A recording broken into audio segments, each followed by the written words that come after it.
Assalamualaikum warahmatullahi wabarakatuh. Perkenalkan, nama saya Dinda Arianti dari Prodi Tadris Matematika dengan nomor NIM 1241807.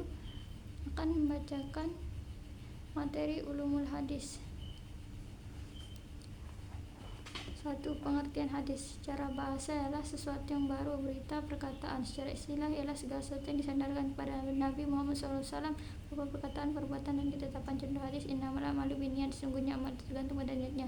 2. Pengertian sunnah. Secara bahasa, jalan, kebiasaan, tradisi yang diikuti. Dan secara istilah adalah segala bentuk ucapan, perbuatan, dan ketetapan Nabi Muhammad SAW yang dijadikan teladan dalam kehidupan umat. Contoh hadis, Rasulullah minal-laili idza syarata raka'ah. Nabi SAW bersabda, Nabi SAW biasa sholat malam sebanyak 11 rakaat.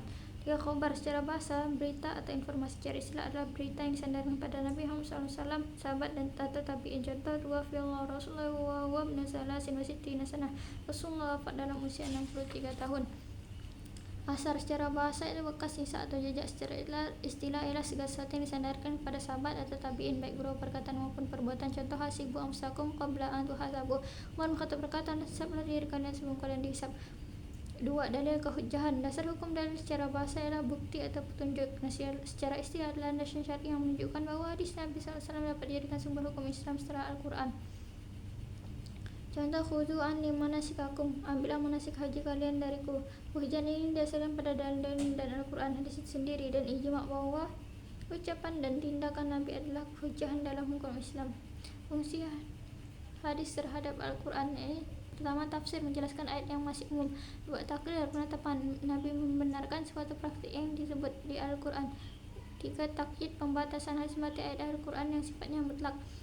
4. Tafsil, merinci ayat yang bersifat global. 5. Taksis, mengkhususkan ayat yang bersifat umum. 6. Tasyri', penetapan hukum baru. Hadis menetapkan hukum baru yang tidak disebutkan dalam Al-Quran secara langsung. Yang ketiga, sejarah perkembangan hadis. Secara bahasa, tarikh, sama dengan waktu. Sejarah, proses perkembangan hadis dari masa Nabi hingga kualifikasi ulama. Periode Rasul, ini hadis langsung dari Nabi. Kedua, periode sahabat, penyebaran dan hafalan. Ketiga, tabi'in, yaitu awalnya penulisan kodifikasi era masa Umar bin Abdul Aziz, Imam Bukhari, dan sebagainya. Contohnya, balighul anni walau ayah, sampaikan dariku walau satu ayat. Yang keempat, hadis berdasarkan kualitas sanad. Hadis mutawatir, berurutan atau terus menerus. Secara istilah, hadis yang diriwayatkan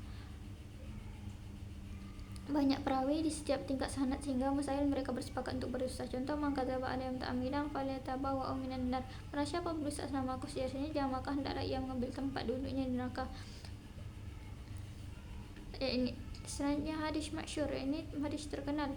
Hadis yang diriwayatkan oleh 3 orang terlebih dan menjadi terkenal, ini innamal a'malu binniyat. Yang kedua, contoh hadis ahad, ini 1. Contohnya, la yaqbalullahu sholata ahadikum idza ahdas. Allah tidak menerima sholat seorang jika ia berhadas. Kelima, hadis berdasarkan kualitas sanad. Hadis sahih, benar atau sihat, hadis yang sanadnya bersambung, diriwayatkan oleh perawi yang adil dan dhabit serta tidak syadz dan tidak ada ilat. Contoh, man kana yu'minu billahi wal yawmil akhir falyaqul khairan aw liyasmut. Barang siapa yang beriman pada Allah dan hari akhir, hendaklah berkata baik atau diam. Hadis riwayat Bukhari. Kemudian ada hadis hasan, ini baik, tingkat kedabitannya sedikit di bawah sahih. Contohnya, ihfazillah yahfazuk, yahfazka, jagalah Allah, niscaya dia akan menjagamu. Hadis riwayat Tirmizi. Yang terakhir, hadis dhaif, ini lemah, hadis yang tidak memenuhi syarat sebagai hasan maupun sahih. Hubbud dunya ra'su wa kullu khati'ah, cinta dunia adalah pangkal segala kesalahan. Keenam, syarat hadis sahih. Syarat sama dengan ketentuan. Secara istilah ialah sanadnya bersambung, rawinya adil, dhabit, tidak syadz, bertentangan dan bebas dari ilat. Contoh, al-muslimu ukhul muslim, seorang muslim adalah saudara bagi muslim lainnya. Hadis riwayat Bukhari. Yang 7, syarat-syarat seorang perawi dan proses transkrip hadis. Ini pertama, tahammul, berarti memikul atau menerima. Secara istilah, tahammul hadis adalah proses seorang perawi menerima hadis dari gurunya atau sumber lainnya dengan metode tertentu.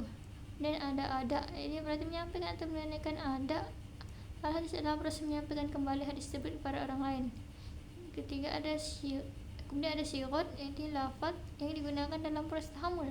Dan ada seperti haddatsana, yang menceritakan, akhbarana, memberikan, dan an atau qala. Hadis riwayat Muslim, contohnya sami tu Rasulullah Sami Rasulullah yaqulu man wassafa laysa minna. Aku Rasulullah sabda, barang siapa menipu maka ia bukan bagian dari kami.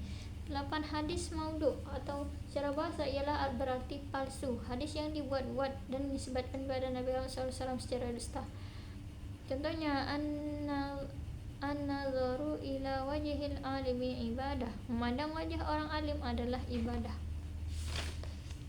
9. Ilmu rijal al-hadis. Rijal berarti laki-laki atau orang-orang.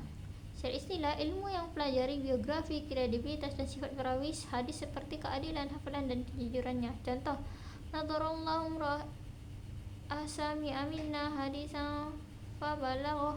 Semoga Allah mencerahkan wajah orang-orang yang mendengar hadis dari kami lalu menyampaikannya. 10. Ilmu asbabul wurud. Secara bahasa itu asbab atau sebab. Al-wurud adalah datang atau disampaikan. Secara istilah, ilmu yang bahasa latar belakang atau sebab munculnya hadis Nabi agar pemahaman dan penetapannya tepat. Contoh, man ghasya falaysa minna. Barang siapa menipu maka ia bukan golongan dari kami. Materi ke-11, takhrij al-hadis. Secara bahasa artinya mengeluarkan atau menusir. Secara istilah adalah ilmu untuk mencari hadis dalam kitab-kitab sumbernya, menyebutkan sanad dan menilai kualitasnya. Contoh, innamal a'malu binniyat. Sungguhnya amal itu tergantung pada niat. Itu ada di kitab Al-Bukhari nomor 1, kitab Ba'dul Al-Wahyi. Kita ulang lagi dari awal. Pengertian hadis.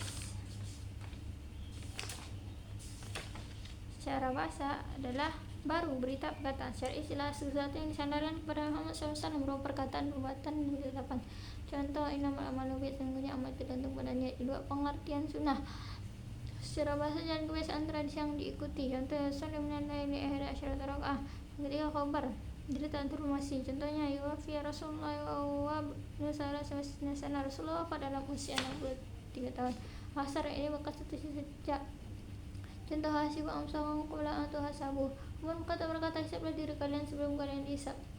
Yang kedua adalah kehujahan. Dasar hukum dan secara bahasa, bukti atau petunjuk istilah dan syariat yang menunjukkan bahwa hadis Nabi SAW dapat dijadikan sumber hukum Islam setelah Al-Quran. Bila contoh, khudu anni manasikakum, bila manasik haji kalian dariku. Hadis Muslim kehujahan dasar pada dalil dan Al-Quran, hadis sendiri dan ijma' bahwa ucapan tindakan Nabi adalah kehujahan dalam Islam. 3. Sejarah perkembangan hadis ini.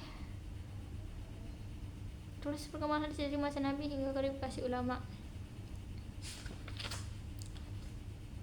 Contoh, balighul anni wala ayat, sampaikan dari kau wala satu ayat. Keempat, hadis berdasarkan sanad.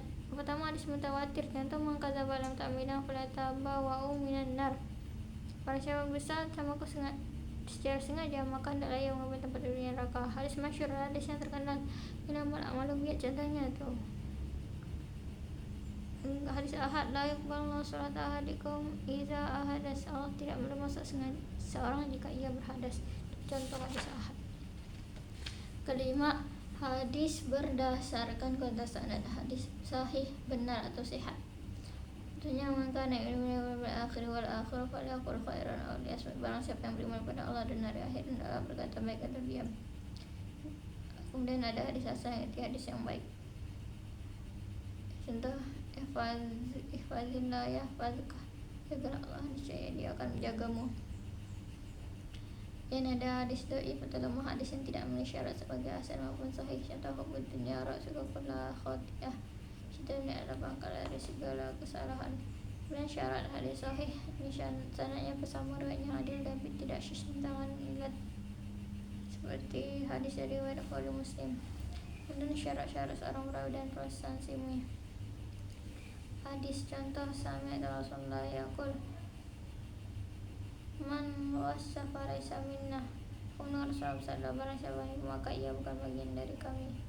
Ini hadis maudhu, palsu, hadis yang dibuat-buat dan disebutkan kepada Nabi SAW. Contoh, an-nazaru ila wajhil alimi ibadah, menang wajah alam Allah adalah ibadah.